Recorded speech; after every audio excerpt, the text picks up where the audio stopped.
মনোজ আগরওয়ালের কাছে কিংবা গণেশ কুমারের কাছে এই একটা দুটো ঘটনা হয়তো খুব গুরুত্ব পাবে না, কারণ তারা কোটি কোটি নিয়ে কাজ করেন। কিন্তু যে মানুষটির ক্ষেত্রে এই ঘটনাটি ঘটে গেল, আমার মনে হচ্ছে এই কথাটা বলা খুব জরুরি হয়ে পড়েছে। তালিকাতে প্রকাশ হলো আজকে, সিইও বললেন 8 লক্ষ। মানেটা কি? মানে এইটাই তো একটা অদ্ভুত জিনিস হয়ে গেল যে এই 20 লক্ষ লোক কোথায় গেল? না অঙ্কে গরমিল থেকে যাচ্ছে, না গরমিল রাখা হচ্ছে 1,25,00,000কে বাদ দেওয়ার জন্য। 10 লক্ষ বা 20 লক্ষ লোক সমাধানের আওতায় এলো না নির্বাচন ঘোষণার পরে, নমিনেশনের 7 দিন আগে। তাহলে কি সেই নির্বাচনটা ইলেকশন সুপ্রিম কোর্ট বৈধ বলে ঘোষণা করবে? হিসেব বলছে এক একটা কনস্টিটুয়েন্সিতে প্রায় 20,000 করে লোক থাকবে না। তার মানে যারা জেতাতে পারতো সেই লোকটাই, আজকে সিইও সাহেব বলেছেন একটা কথা, যে যাদের নাম ভোটার তালিকায় উঠলো না, যে প্রতি বছর যেটা করার কথা সেই কাজটা নির্বাচন কমিশন করেনি কেন? 63 লক্ষর মতন লোক নাম বাদ যাচ্ছে। আসলে কি তাই? এরপরে এই 60 লক্ষ মানুষ অপেক্ষা করে থাকতে হবে। তার মানে দাঁড়ালো 1,03,00,000। এর রাজনৈতিক ফল কি, প্রতিক্রিয়া কি হতে চলেছে? একজন বিচারপতি 3 মিনিট ধরে কাগজ দেখবেন, তারপরে সিদ্ধান্ত আসবেন। ব্যবস্থাপনা করতে করতে আরো 10 মিনিট চলে যাবে। তার চেয়ে তো এটা সহজ হতো। কোনো সাংবিধানিক সংকটের প্রশ্ন নেই, সুপ্রিম কোর্ট বলে দেবে এই এসআইআর প্রক্রিয়াটা অসম্পূর্ণ, অতএব আগের যে চূড়ান্ত ভোটার তালিকা আছে তাতে ভোট হবে।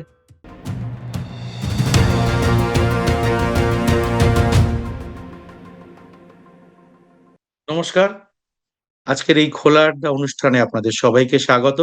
আমি সুব্রত বসু। কয়েক ঘন্টা আগে আমরা যখন এই অনুষ্ঠানটা করছি, তার কয়েক ঘন্টা আগে এসআইআর এর যে চূড়ান্ত ভোটার তালিকা সেটা প্রকাশিত হয়েছে। এই প্রকাশের পরে নানা মহল থেকে নানা রকম কথা শোনা যাচ্ছে এবং ভোটারদের মধ্যেও নানা রকম সংশয় দেখা দিয়েছে। এই সমস্ত বিষয়টি নিয়ে আমরা আজকে একটা অত্যন্ত গুরুত্বপূর্ণ আলোচনা করতে চলেছি। এই আলোচনার জন্য আজকে আমাদের সঙ্গে রয়েছেন প্রবীণ সাংবাদিক এবং কলকাতা প্রেস ক্লাবের প্রাক্তন সম্পাদক কাজী গোলাম গাউস সিদ্দিকী। কাজীদা, প্রথমেই আজকে আপনাকে আমাদের এই অনুষ্ঠানে স্বাগত।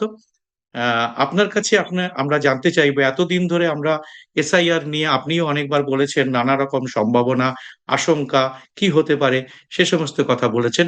আজকে যখন চূড়ান্ত তালিকা প্রকাশিত হলো, তারপরে আপনি আপনার বিভিন্ন সূত্র থেকে যে খবর পাচ্ছেন এবং যা যা আপনি দেখছেন, সেই পরিস্থিতি যদি আপনি আমাদের দর্শকদের কাছে বিশ্লেষণ করেন।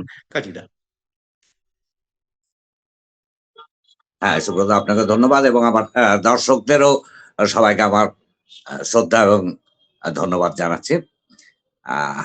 দেখুন সুব্রত, আজকে যে এসআইআর সেইটা নিয়ে বলার আগে আমার মনে হচ্ছে এই কথাটা বলা খুব জরুরি হয়ে পড়েছে। তালিকাতে প্রকাশ হলো, যখন সুপ্রিম কোর্টে গেল, নির্বাচন কমিশন বলল 45 লক্ষ হচ্ছে আপনার লোড করা যায়নি। হাইকোর্টের চিফ জাস্টিস যখন সুপ্রিম কোর্টকে জানালো, তখন বলল 80 লক্ষ। আজকে সিইও বললেন 60 লক্ষ। মানেটা কি? এই 20 লক্ষ কি তাদের অস্তিত্ব কি তাহলে? মানে এইটাই তো একটা অদ্ভুত জিনিস হয়ে গেল যে এই 20 লক্ষ লোক কোথায় গেল? একটা সাধারণ কাজ যদি একটা মানে 5 মিনিটও লাগে না, বা আজকাল নেটের যুগে ক্লিয়ার করে বলা যায়, তাহলে এত লুকোছাপা কেন? মানে অঙ্ক মিলছে না, সেটাই কি আসলে? না অঙ্কে গরমিল থেকে যাচ্ছে, না গরমিল রাখা হচ্ছে 1,25,00,000কে বাদ দেওয়ার জন্য। প্রশ্নটা সেইখানে উঠে যাবে। এবং তারপরে আমি বলবো আরো একটা কথা, সুপ্রিম কোর্ট কিন্তু বারবার বলেছেন যে নাগরিক অধিকারকে সুরক্ষিত করতে হবে। আমি জানি না বিচারপতিরা কতদিনে এই 60 লক্ষ হোক 80 লক্ষ হোক মানুষের সমস্যার সমাধান করতে পারবেন। আশা করি সময় মতন হয়ে যাবে। যদি এমন হয় 10 লক্ষ বা 20 লক্ষ লোক সমাধানের আওতায় এলো না নির্বাচন ঘোষণার পরে, নমিনেশনের 7 দিন আগে, তাহলে কি সেই নির্বাচনটা ইলেকশন সুপ্রিম কোর্ট বৈধ বলে ঘোষণা করবে?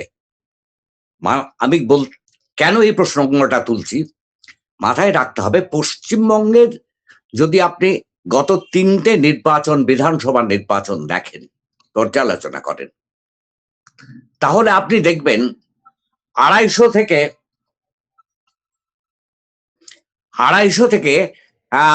5000-এর মধ্যে প্রায় 20%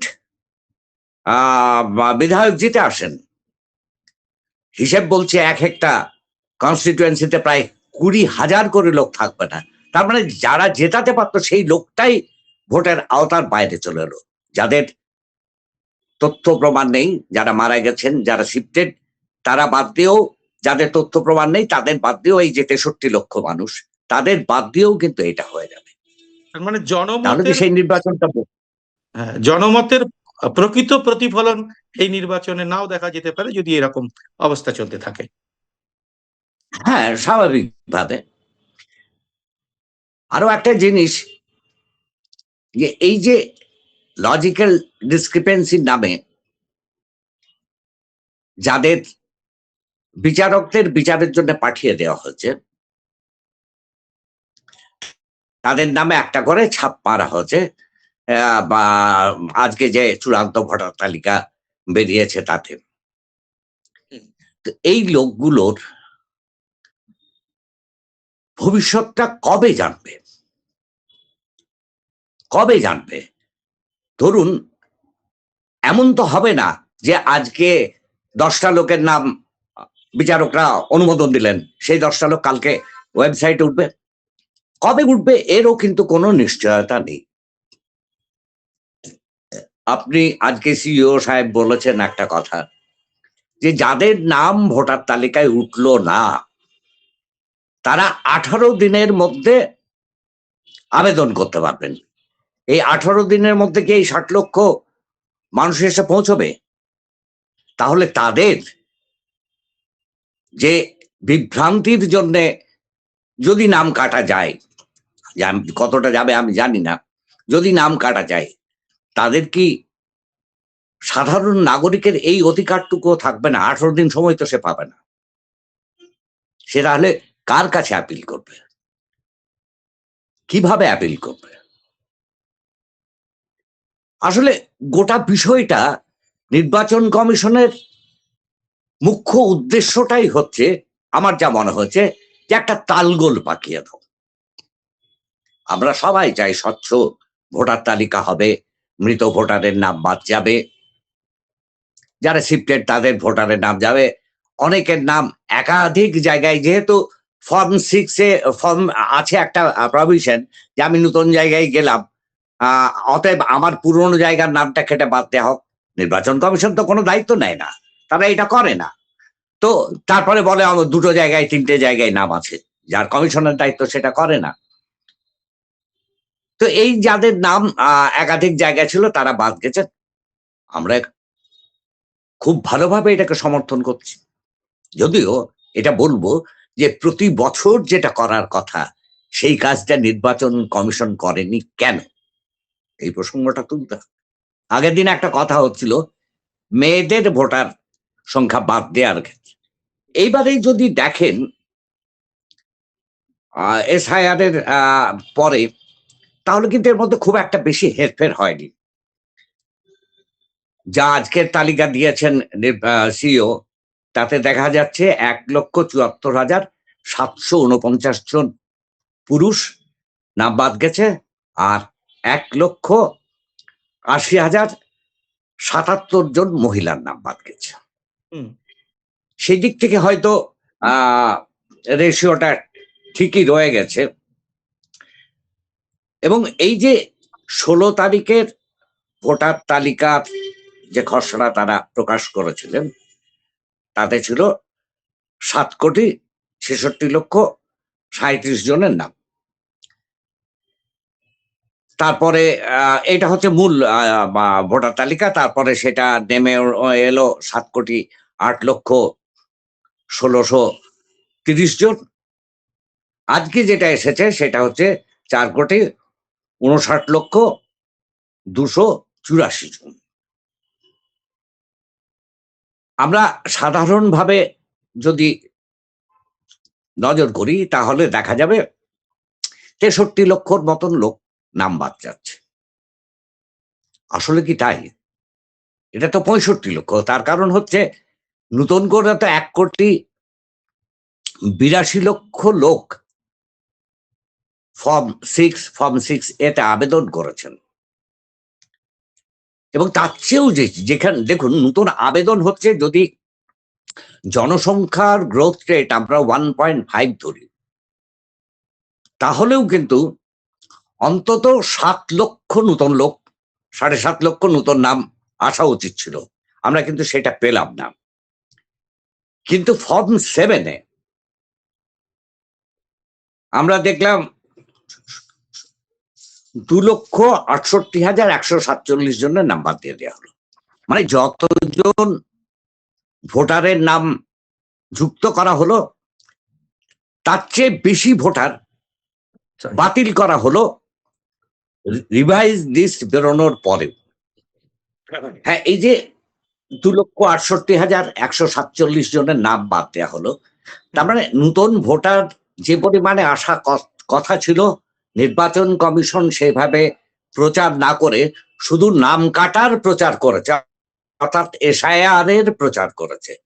কিন্তু নতুন নতুন ছেলে মেয়ে যারা এসছে তাদের ভোটাধিকার দেওয়ার জন্য যে প্রচার, সে প্রচার করেনি, ফলে 1,82,000 সামথিং হলো, কিন্তু ডিলিট হয়ে গেল 2,68,147 জন। মানে যা কারা এলো তার ডিলিট চেয়ে বেশি করার চলে গেল। আবেদন করলো? কারা ডিলিট করার আবেদন করলো, ঠিক চলে গেল। তো এটা এবং কারা ডিলিট করতে চাইলো? কারণ আমাদের তো অভিজ্ঞতা আছে অন্যান্য রাজ্যের ক্ষেত্রে, ওই হ্যাঁ। মোবাইল অ্যাপ থেকে ডিলিটের আবেদন করেছে, ডিলিট হয়ে গেছে। তো এইখানে কি হচ্ছে সেটাও তো জানানো হলো না। তবে গোটাটার মধ্যে একটা ক্যামোফ্লেজ রেখে দেয়া হচ্ছে। তৃতীয় কথা আমি যেটা আমার মনে হচ্ছে সেটা হচ্ছে, দেখুন প্রায় 166 দিনের গোটা প্রসেসটা, 116 দিনের মতন গোটা প্রসেসটা চললো এসআইআর চালু হওয়া থেকে এ পর্যন্ত। এর মধ্যে আমরা প্রায় 150 মানুষকে হারিয়েছি। আজকে কি হবে আমি জানি না, মানে আলটিমেটলি কি হলো এখনো পর্যন্ত কোথাও কোনো খবর নেই। এরপরে এই 60 লক্ষ মানুষ অপেক্ষা করে থাকতে হবে এবং প্রত্যেকেই মানসিক যন্ত্রণায় ভুগবে। ঠিক। আমার অস্তিত্ব আছে কি নেই? ঘুষপেটিয়ার কথা বলে যাচ্ছে, সেই ঘুষপেটিয়ার মধ্যে আমি পড়বো কি? নানান প্রশ্ন তো উঠতেই থাকবে, এবং এই যে মানসিক এবং শারীরিক যন্ত্রণা দিলে আমরা তো আদালতের দ্বারস্থ হতে পারি, ভারতের আইন অনুযায়ী হতেই পারে। তাহলে ইলেকশন কমিশন কেন দায়বদ্ধ হবে না? সেই প্রশ্নটা আমার মনে হয় আজকে আরেকবার নতুন করে ওঠার প্রয়োজন আছে। নতুন করে 5 লক্ষ মতন লোক বাদ দেওয়া হচ্ছে, তাতে 63 লক্ষ দাঁড়ালো। 60 লক্ষ এখনো ভাগ্য কেউ জানে না, তার মানে দাঁড়ালো 1,03,00,000।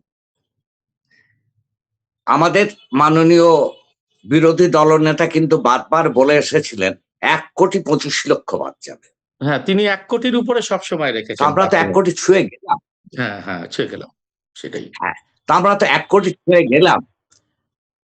তাহলে কি মানে এই যে লজিক্যাল ডিসক্রিপেন্সির কথাটা আসলে কি তাদের স্বার্থ চরিতার্থ করার জন্য নির্বাচন কমিশন এটা প্রয়োগ করেছে? কারণ ভারতবর্ষে আর কোথাও তো হয়নি। ঠিকই, ঠিকই। হ্যাঁ, কাজীদা প্রথম থেকে আমরা যখন প্রথমে শুনছিলাম যে 1 কোটি রোহিঙ্গা আসবে। তারপরে সেটাকে তার সঙ্গে অনুপ্রবেশকারী মুসলমান ঘুসপেটিয়া তারা বাংলাদেশী, তাদের কথা এলো, এবং তারপরে যখন সেই সংখ্যাটাতে ছোঁয়াই গেল না, তার ধারে কাছেই যাওয়া গেল না, বা সেটা পাওয়াই গেল না প্রায়, তখন একটা নতুন আমরা শব্দ শুনলাম, লজিক্যাল ডিসক্রিপেন্সি, যেটা আমাদের এই অভিধানে প্রায় প্রথম, যেটা আমরা বিহারেও এসআইআর এই কথাটা শুনিনি। তো এইখানে লজিক্যাল ডিসক্রিপেন্সির কথাটা যখন অন্যান্য প্রথম রাজ্যেও এলো, না। অন্য কোনো রাজ্যেও না, শুধু এটা বাংলার ক্ষেত্রে এবং বাঙালিদের নামের ক্ষেত্রে এটা দেখা গেল। পশ্চিমবাংলায় বাঙালিদের নামে। বাঙালিদের নামের ক্ষেত্রে এটা দেখা গেল লজিক্যাল ডিসক্রিপেন্সি। তার অনেক রকম কথা শুনলাম যেগুলো কোনো অর্থহীন, যার কোনো মানে হয় না, যে বন্দ্যোপাধ্যায় কেন ব্যানার্জি, হ্যাঁ, বোস কেন বসু, হ্যাঁ, এরকম অদ্ভুত অদ্ভুত সমস্ত কথা, যেগুলো যার একটা সহজ উত্তর একটা স্কুলের বাচ্চাও দিয়ে দিতে পারে, সেইটা আমাদের কম্পিউটারকে বা আমাদের সফটওয়্যারকে সেটা শেখানো হলো না। প্রোগ্রামিংটা সেভাবে করলো না ইচ্ছে করে মানুষকে হ্যারাস করার জন্য। মানুষকে হ্যারাস করার জন্য। এবং মানুষ কারণ কিভাবে দেখুন হ্যারাস দেখুন হয়েছে? আমি আমি হুম, আমি আমি বুঝলাম যে জ্ঞানেশ কুমার বাংলা জানেন না, হতেই পারে তিনি অন্য রাজ্যের মানুষ, এটা অস্বাভাবিক কিছু না। আমি যেমন হিন্দি খুব ভালো যাই না, উনিও জানতে পারেন না বাংলা। হুম, এমনকি আমি ধরে নিলাম মনোজ আগরওয়াল দীর্ঘদিন বাংলায় কাজ করেছেন, হুম, বাংলা ভালো বলতে পারেন না আজও। হুম, আমি ধরে নিলাম তিনিও বাংলাটা জানেন না, হুম, ধরে নিচ্ছি যে চট্টোপাধ্যায় বন্দ্যোপাধ্যায় চ্যাটার্জি ব্যানার্জি এটা উনি জানেন না, হয়ে গেছে। হ্যাঁ, কিন্তু বাকি তো বাঙালিরা কাজ করছে, হ্যাঁ, সুব্রত গুপ্ত। তারা কেন নির্বাচন কমিশনকে এই সুব্রত গুপ্ত প্রস্তাবটা বিশেষ দিল না? দায়িত্বে এসেছিলেন, সুব্রত হ্যাঁ। গুপ্ত, হুম, হ্যাঁ, বিশেষ দায়িত্ব, তিনি কেন এই কথাটা বলে চেঞ্জ করলেন না? তার মানে কি সবই কোনো এজেন্সির হয়ে কাজ করা? এই প্রসঙ্গটা বারবার আর আসছে। সমস্তটাই একটা পরিকল্পনার অঙ্গ কিনা, এই প্রশ্নটা কিন্তু এখন খুব বড় হয়ে দেখা দিচ্ছে। হ্যাঁ, একটা একটা জিনিস আমরা যেটা বারবারই আলোচনা করছি, এবং আজকে সেই আলোচনাটা খুব প্রাসঙ্গিক, সেটা হচ্ছে যে এর রাজনৈতিক ফল কি, প্রতিক্রিয়া কি হতে চলেছে। দুটি সম্প্রদায়ের উপরে সবসময় মানুষের নজর ছিল। একটি হচ্ছে মতুয়া সম্প্রদায়, আর একটি হচ্ছে সংখ্যালঘু সম্প্রদায়। বেশ কয়েকটা জেলাতে, মতুয়ারা যেমন কয়েকটি জেলাতে, এবং সংখ্যালঘু সম্প্রদায়ের মানুষও সেই কয়েকটি জেলাতে। তো আজকের আপনার এই খসড়া তালিকা দেখার, এই খসড়া বলছি, চূড়ান্ত তালিকা দেখার পরে আপনি যে ফিডব্যাকটা পাচ্ছেন, সেটা মতুয়া সম্প্রদায়ভুক্ত এলাকাগুলো এবং সংখ্যালঘু যেখানে প্রাধান্য রয়েছে সেখান থেকে কি আপনি প্রতিক্রিয়া পেলেন?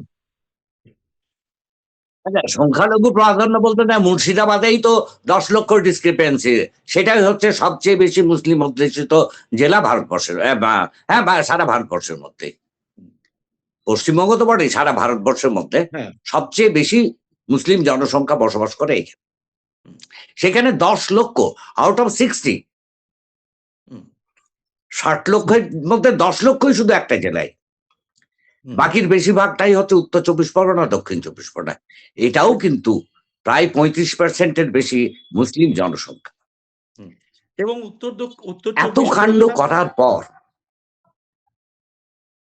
হ্যাঁ, উত্তর চব্বিশ হ্যাঁ, পরগনায় উত্তর তার চব্বিশ সঙ্গে পরগনা, মতুয়া, দক্ষিণ 24 পরগনা, দিনাজপুর, হ্যাঁ, এবং মতুয়ারাও হ্যাঁ, কিন্তু উত্তর চব্বিশ ওখানে পরগনা, মতুয়া, নদিয়া। নদিয়াতে মতুয়া, হুম, নদিয়াতে মতুয়া। হ্যাঁ, তো এত কাণ্ড করার পরেও আজকে যখন ভোটার তালিকা, চূড়ান্ত ভোটার তালিকা প্রকাশ করলো নির্বাচন কমিশন, আপনি দেখেছেন বাঁকুড়ার মেয়েরা রাস্তায় নেমে এসেছে। হুম, কেন? তারা কেন তাদের নাম বাদ যাবে? তারা তো মুসলমান নয়, তারা তো মতুয়া নয়, তারা তো রোহিঙ্গা নয়, তারা তো বলছে আমরা সব ডকুমেন্টস দিয়েছি। আপনি কিভাবে কলকাতায় নাম দেবে? দেখুন, হুম, একাধিক মহিলা তারা অভিযোগ করেছেন তাদের শ্বশুর শাশুড়ি মারা গেছেন, তার সমস্ত ডকুমেন্টস এআরওকে দিয়ে, মানে বিএলওকে দেওয়া হচ্ছে, তারপরেও তাদের নাম রয়ে গেছে, এবং যারা দিয়েছেন তারা জীবিত, তাদের নাম মৃত বলে ঘোষণা করা হয়েছে, নাম নেই। হুম, মনোজ আগরওয়ালের কাছে কিংবা জ্ঞানেশ কুমারের কাছে এই একটা দুটো ঘটনা হয়তো খুব গুরুত্ব পাবে না, কারণ তারা কোটি কোটি নিয়ে কাজ করেন। কিন্তু যে মানুষটির ক্ষেত্রে এই ঘটনাটি ঘটে গেল, তার শুধু একা নয়, তার গোটা পরিবার, এমনকি দুদিন পরে সমাজও তাকে আঙুল তুলে বলতে পারে, হাই তুই বেটা ভারতীয় নোস, তার দায় কে নেবে? তার দায় কে নেবে? সেই প্রসঙ্গটাও আজ আসবে। ওভারঅল, হ্যাঁ, ওভারঅল যদি আপনি বলেন যে এসআইআর এ যে পরিমাণ, এই যদি ৬০ লক্ষ লোকের মধ্যে যদি ২-৫ বা ১-১.৫ লাখ লোক বাদ গিয়ে বাকি নাম চলে আসে, তাহলে আলাদা কথা, জানি না কি হবে। কারণ, এবং এই প্রসঙ্গে আমি একটা কথা বলি আপনাকে, সেটা হচ্ছে এই যে বিচারপতিরা, এরা তো হিয়ারিং এ অভ্যস্ত, এরা তো ওই কাগজ খুঁজে দেখার কাজ তাদের নয়। হুম। যাদের নাম তাদের কাছে পাঠানো হলো, কেন কেন তাদের ২ মিনিটের জন্য হিয়ারিং এর সুযোগ দেওয়া হবে না? কেন খুব গুরুত্বপূর্ণ প্রশ্ন এটা, যে একজন তাদের বিচারপতি খুব গুরুত্বপূর্ণ হ্যাঁ, প্রশ্ন। একজন বিচারপতি ৩ মিনিট ধরে কাগজ দেখবেন, তারপরে সিদ্ধান্ত আসবেন, এবং এই ৩ মিনিট কাগজ দেখার যে নথিপত্র দেখতে হবে, দেখার মানে ব্যবস্থাপনা করতে করতে আরো ১০ মিনিট চলে যাবে। তার চেয়ে তো এটা সহজ হতো যে সরাসরি, না উকিল নাই আমার, বা দরকার নেই, আমি পার্টিকুলার লোকটিকে ডাকবো বিচারকের সামনে, আমি আমার কাগজপত্র দেবো, স্যার এই আমার নাম, এই আমার এই ভুল ছিল, এই আছে, আমি ফিজিক্যালি দাঁড়িয়ে আছি, আপনি এবারে সিদ্ধান্ত নিন। তিনি তার প্রশ্ন করতেন, সেটা বরং ২ মিনিটে শেষ হয়ে যেত, এই ১০ মিনিটে পার হেড লাগতো না, এবং সেক্ষেত্রে স্বচ্ছতাটা অনেক বেশি থাকতো। তার কারণ, আগেও বলেছি, এখনো বলছি, যে নির্বাচন কমিশন ১০টা নথির কথা বলেছিল, পরবর্তী সময়ে সুপ্রিম কোর্ট আধার কার্ড যুক্ত করে, এবং এটাও মাধ্যমিকের অ্যাডমিট কার্ড দিতে বলে। কিন্তু এই যখন বললে, সুপ্রিম কোর্ট যখন নির্দেশ দিল, ততক্ষণে বেশিরভাগ সময়ে পেরিয়ে গেছে, তাদের নেওয়া হয়নি, আজও নেওয়া হয়নি। তাই আমার ধারণা, হ্যাঁ, এবং আপলোড করা হয়নি, আপলোডটা তো ইচ্ছে করে না করা, ওটার মধ্যে তো একটা মানে ঐচ্ছিক বিষয় থেকেই যায়, আমি ইচ্ছে করে করিনি। এতদিন ধরে হলো ৭ লক্ষ ৭ কোটি ৪ লক্ষ লোকের আপলোড হয়ে গেল, আর ৬০ লক্ষ করতে অসুবিধা কিসের ছিল? তার মধ্যে আবার আছে যে সুপ্রিম কোর্ট ২১ তারিখ পর্যন্ত আপলোড করার সময় বললো, ইলেকশন কমিশন ১৪ তারিখে তার বন্ধ করার জন্য আপলোড করা। এই ৭ দিনে তো ৬০ লক্ষ উঠে যেত। হ্যাঁ, আমি যেটা বলতে চাইছিলাম, যে এই যে ভোটার তালিকার নিরিখে যদি আমি দেখি সংশোধন, তাহলে বোধহয় এই ৬০ লক্ষ লোক বাদ দিলে আর ৫ লক্ষ ১০ লক্ষ, মানে ধরুন খুব বেশি হলে ৬০-৭০ লক্ষ লোক যদি ঠিক মতন হয়ে যায়, তাহলে মানে রিহিয়ারিং এবং ৬ নাম্বার ফর্ম জমা করে, আমার ধারণা ৬ নাম্বার ফর্ম যদি সিইও দপ্তর, এটাও তো চলে কোনো একটা নির্দেশে, মানে ইলেকশন কমিশন অফ ইন্ডিয়ার নির্দেশে, তো সেখানে ভোট ডিক্লেয়ার হয়ে গেলে ওরা ৬ নম্বর ফর্ম দেখার সুযোগ পাবে বলে তো আমার মনে হয় না। যদি দেখে, তাহলে আমার ধারণা আজকে যে ৫ লক্ষ লোক বাদ গেছেন, তার মধ্যে অন্তত ২.৫ লক্ষ লোক ফিরে আসবেন, অন্তত ২.৫ লক্ষ লোক ফিরে আসবেন। তো এবং এই ৬০ লক্ষর মধ্যে যদি তারা সুযোগ পান অ্যাপিল করার, এবং নির্বাচন কমিশন যদি তার সততা বজায় রেখে প্রতিদিনের যে সিদ্ধান্ত বিচারকের সেটা লোড করেন, তাহলে মানুষের সমস্যাটা আগের তুলনায় অনেক কমবে, এবং স্বচ্ছতাটাও বজায় থাকবে। হ্যাঁ, কিন্তু সব থেকে বড় প্রশ্ন, সেটা কি আদৌ হবে? মানসিকতাই নেই তো। মানসিকতা থাকলে তো আপনি কাজ করবেন। আপনার চাহিদা হচ্ছে লোক বাদ দেয়া, আপনি লোক ঢোকানোর চেষ্টা করবেন কেন? ঠিক এই ভারতের নির্বাচন ব্যবস্থায় আমরা চিরকাল দেখে এসেছি, একসময় তো ১৫ লক্ষ নতুন নাম উঠতো, আমরা তাও দেখেছি। মানে বছরে 18 বছর পেরোলো, তারপরে হ্যাঁ, তখন হতো অনেকদিন পর পর এক একটা করে গ্রুপ। তখন এই সচেতনতাটা ছিল না, প্রয়োজন ছিল না মানুষের ভোটার কার্ডের। ফলে এখন অনেক বেশি সচেতন, বিশেষ করে বাবা মারা 18 বছর হলে একটা, আর অনলাইনে হওয়াতে সুবিধা হচ্ছে, করে দেয় অ্যাপ্লিকেশন। কিন্তু তাহলেও যদি গ্রোথ রেট আপনি 1.5 ধরেন, তার চেয়ে তো বেশি, তাহলেও তো 7 কোটি, মানে 7 লক্ষ নতুন নাম আসা উচিত ছিল। এলো 1,82,00,000। তো স্বচ্ছতা বজায় রাখার ইচ্ছেই যদি না থাকে, তাহলে আপনি স্বচ্ছতাটা আশা করবেন কি করে? আবারও বলছি আমি, আজকে মানুষকে কতভাবে হ্যারাস করা। আপনি বলুন, আজকে বলে দিলেন 12টার পর আপনি ভোটার তালিকা অনলাইনে দেখতে পাবেন। 3:30 পর্যন্ত তো লোকে পেলই না কিছু। এবং তার চেয়ে মজার জিনিস হচ্ছে, কত লোক বিভ্রান্ত হলো জানেন? যে ওই 12টার পরে বলেছে তারা সব 1950-তে এপিক নাম্বার পাঠিয়ে দিয়েছে। কেউ ব্রাউজ করে কম্পিউটারে গিয়ে মোবাইলে গিয়ে দেখেছে হ্যাঁ নাম আছে, প্রিন্ট আউট করেছে। কিন্তু দেখা যাচ্ছে সেইটা হচ্ছে 16-12-2025-এর তালিকা। তাতেই আমরা দেখেছি নাম আছে, মানে খসড়া যে হ্যাঁ, খসড়ায় যে তালিকা উঠে সেটা দেখাচ্ছে। আমি স্যাটিসফাইড হয়ে গেলাম, আমার নাম আছে, আমার নামে কোনো অ্যাডজুডিকেট লেখা নেই, আমার নামে কিছু ডিলিট নেই। এমনকি 195 যেটা এখনো নেই।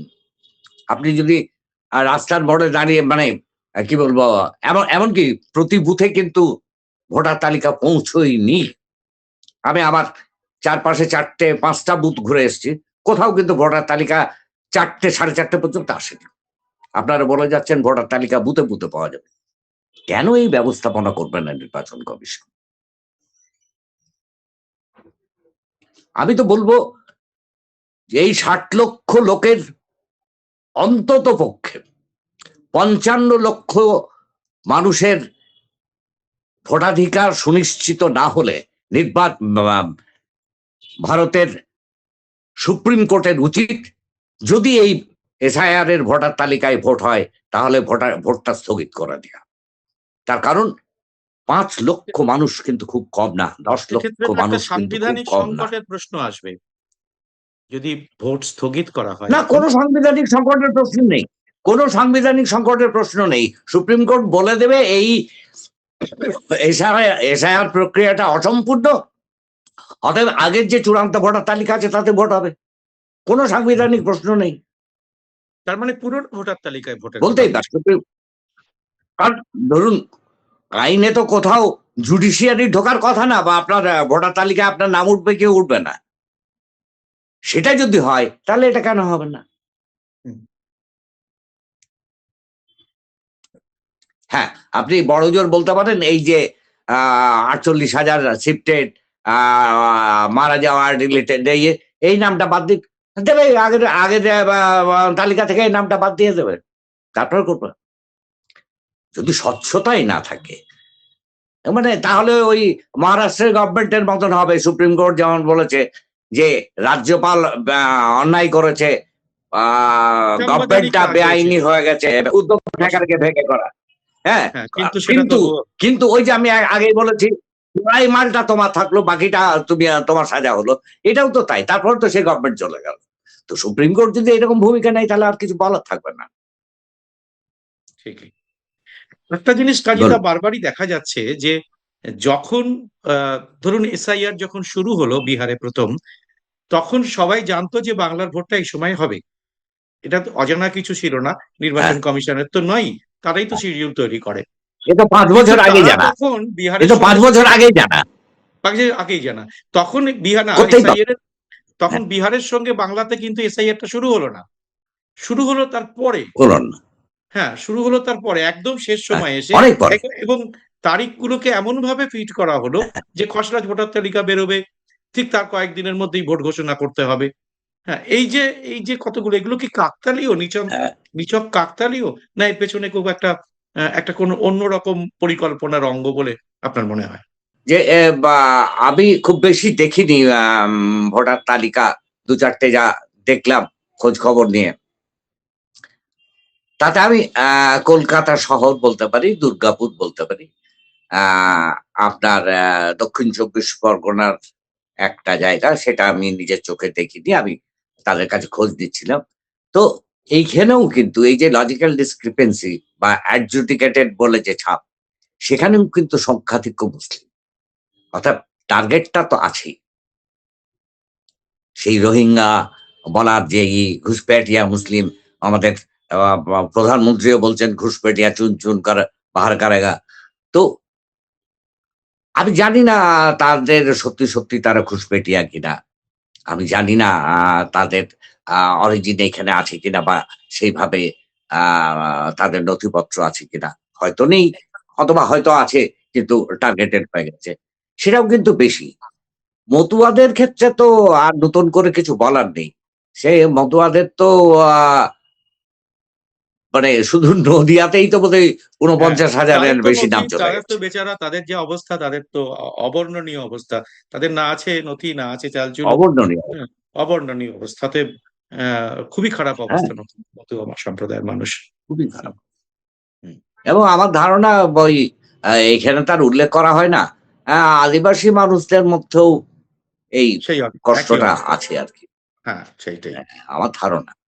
হ্যাঁ, কাজীদা অনেক ধন্যবাদ। আপনি একটি লম্বা ইয়ে করলেন আমাদের অনুষ্ঠান আজকে, এবং অনেক রকম নতুন তথ্য এবং এর প্রেক্ষিতে আজকের যে চূড়ান্ত ভোটার তালিকা এবং তার সংশয় আশঙ্কা এই সমস্ত কিন্তু আপনি খুব সুন্দর করে বিশ্লেষণ করলেন। আমার মনে হয় যে সমস্ত দর্শকরা আজকের এই অনুষ্ঠান দেখলেন, তাদের তো এই অনুষ্ঠান সম্পর্কে নানা রকম তথ্য তো আপনারা পেলেনই, কিন্তু অনেক প্রশ্নও আপনাদের মনের মধ্যে আরো তৈরি হলো, এবং সেই সমস্ত প্রশ্নের জবাব অবশ্যই আমরা দেবো এবং সেই জন্য চেষ্টা করব দেবার। সেই জন্য কমেন্ট বক্সে আপনারা অবশ্যই আপনাদের মতামত আপনারা লিখে রাখবেন, এবং সেই সঙ্গে আমাদের এই অনুষ্ঠান যাতে আমরা আরো চালাতে পারি সেই জন্য এই চ্যানেলটি সাবস্ক্রাইব করে নোটিফিকেশন বেলটি অবশ্যই চালু করে রাখবেন। কাজীদা আপনাকে অনেক ধন্যবাদ, যারা দেখলেন তাদের সবাইকে অনেক ধন্যবাদ এবং নমস্কার। আমার পক্ষ থেকে সবাইকে ধন্যবাদ।